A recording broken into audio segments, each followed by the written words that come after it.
I trudged through my front door, suitcase still in hand. 4 days of tech conferences and red-eye flights dragging behind me like an anchor, only to be greeted by the sharp, chemical scent of lavender. Overwhelming, artificial wrong. I don't use air fresheners. My eyes darted to the living room. TV blaring a home renovation show I'd never even heard of, and then came the voice. From my kitchen, "Oh, you really need to ditch that spice rack. It's so last decade." I froze. There, in my own damn house, stood Linda, the HOA president, cradling a glass of my best bourbon, swirling it like she was hosting some high-end tasting event while casually dissecting my interior design choices. This wasn't just a nosy neighbor moment. This was an ambush. I'd met Linda before, briefly. The first time, she handed me a laminated booklet titled 37 Ways You're Violating HOA Rules, smiled like she was doing me a favor. She called herself the curator of neighborhood harmony, but she moved like a general marching to war, her heels clicking a battle cadence on the sidewalk. I ignored her so long as she stayed on her side of the property line.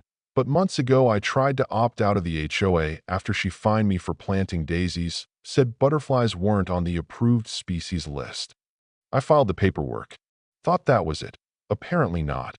That night, she looked up from my coffee mug like she'd owned it for years. "Oh, hi, Nathan," she chirped. "Just doing a property check. You posted your travel plans in the HOA newsletter, so I figured I'd make sure everything was secure." "You broke in," I said, still in disbelief. Linda laughed, like I'd just misunderstood what doors were for. Page 12, Homeowner Handbook. Safety Protocol. I have a key. I don't even have a handbook. I'm not in the HOA anymore. She gave me a wink, called my backsplash dreary, and left. I locked the door behind her and sat on the couch, trying to tell myself maybe it was a one-time thing. Maybe she meant well. Maybe I was overreacting. Then the details started piling up that a picture frame nudged ever so slightly out of place. A Thai food container in the trash. I hadn't eaten Thai in weeks. A banana missing. Toilet paper, not my usual brand. I installed a motion camera the next night. Just in case. The footage? 2:38 p.m. Linda, sauntering in like she paid rent. A tiny white dog tucked under her arm like a handbag.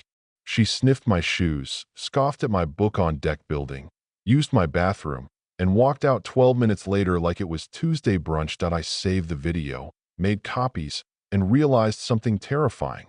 Linda didn't think she owned my house. She believed it. I stormed into the HOA office the next morning. "Give me the key." Linda didn't even flinch. "HOA policy requires emergency access. You're still a member." I opted out. She spun her monitor to show some doctor document with my name on it, reinstating me under something called protective rezoning. No signature from me. No consent. But there it was, dues pending, rights revoked. I didn't argue. I drove straight to Home Depot and installed a Fortress, smart lock, fingerprint access, passcode app, the works. Then I called my sister Ava, a cybersecurity consultant with a grin made for revenge. She showed up with cameras, a Bluetooth jammer, and a plan. This is going to be fun. We hid cams and vents, lamps, the doorbell, wired the entry to ping her laptop if anyone came through without my fingerprint. Then we baited the trap. I posted in the HOA app I'd be gone for a wedding. Parked my car 3 streets over. Camped out in the guest room with Ava, coffee, and a dozen screens at T2:14 p.m. Linda's SUV rolled up like clockwork. She wore a pastel blazer and a sun hat. Looked like she was on her way to steal a picnic. She tried the key. Nothing. Then she pulled out a lockpicking kit. I kid you not. A full-blown burglar's role. 12 minutes in, she's rifling through my kitchen drawers, sniffing expiration dates, flipping through my TV channels from my bed. We called the police, non-emergency line, as planned. By the time they knocked, she was halfway through rearranging my bookshelf. "Ma'am, this property reported unauthorized entry," the officer said. "I'm the HOA president," she replied, waving the same bogus document like it was a royal decree. "You're not authorized to be here," the second officer said flatly. "You'll need to come with us." As they cuffed her, Neighbors peeked out from behind curtains. A few stepped outside. Linda wailed like Lady Macbeth, claimed I'd invited her, said it was all a setup. "This is your doing, Nathan," she screamed. "You broke in, Linda," I said, calm. "It's all on video." We posted a 90-second clip online. Linda sipping bourbon, judging my furniture, getting cuffed. It blew up. Over 30,000 views. Local news called. But the HOA wasn't finished. Point 3 letters arrived, each more absurd than the last. Unauthorized security modifications, public disturbance, and a $2,500 fine for creating an unsafe environment. Apparently, stopping a break-in was now a violation. Then came the petty revenge. Fines for grass too long, reflective house numbers not shiny enough, noise complaints from a neighbor's dog.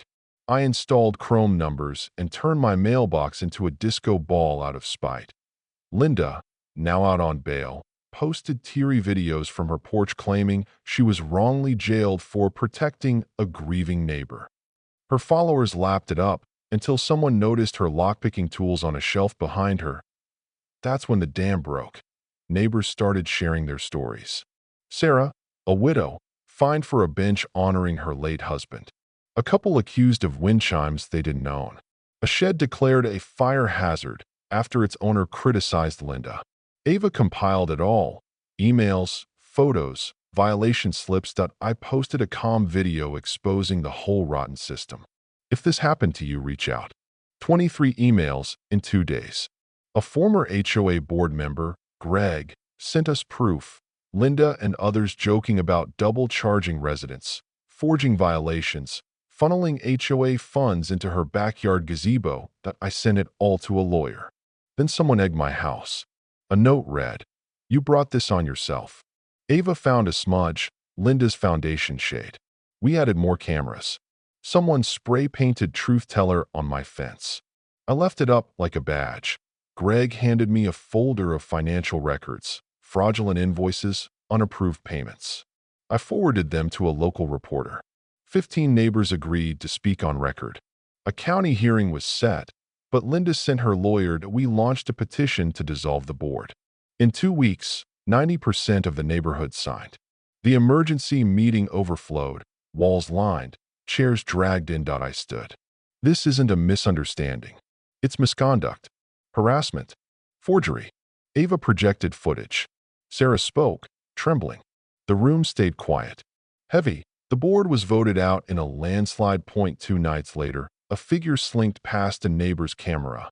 Linda, violating her restraining order. We filed a report.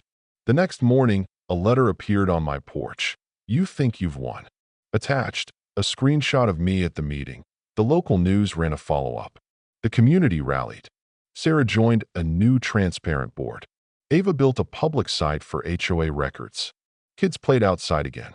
Flags flew, and one final note arrived and signed. "Some locks won't stop me." Ava installed panic buttons, tripwires, thermal sensors. Linda's reign was over, but her shadow hadn't left. Still, the neighborhood had changed. We'd changed. And I'll say this. I never wanted this war, but I sure as hell finished it. What would you have done if someone like Linda had the keys to your life? Would you have stayed quiet or fought back? Let me know in the comments.